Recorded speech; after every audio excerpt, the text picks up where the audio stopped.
Grüß euch miteinander. Ich werde euch hier gerne vorlesen. Psalmen auf Berndeutsch vom Berchtold Haller Verlag, der Psalm 36.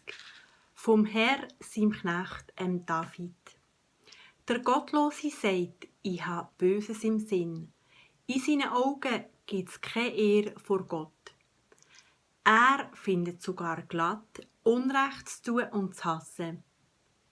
Was er zum Maul auslässt, ist Lüge und Beschiss.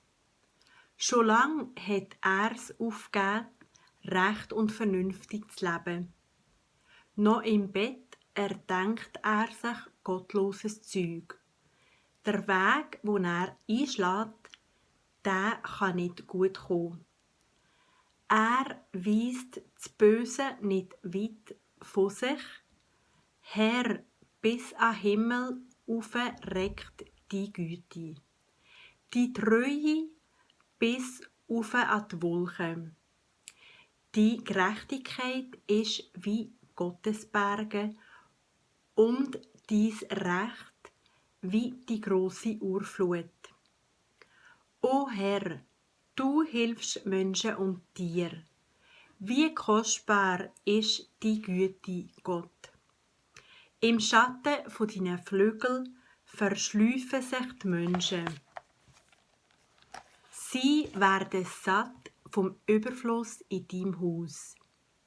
Der Durst lässt sie löschen an deinem Freudenstrom. Ja, bei dir ist die Quelle vom Leben. Nur in deinem Licht sehen wir das Licht. Breit die Güte aus über die dich kennen, und die Gerechtigkeit über die von Herzen aufrichtig sind. Der Fuß der Hochmütigen soll mich nicht fortstüpfen, und die Hand der Gottlosen darf mich nicht vertreiben. Dort sind sie umgekehrt, die Übeltäter.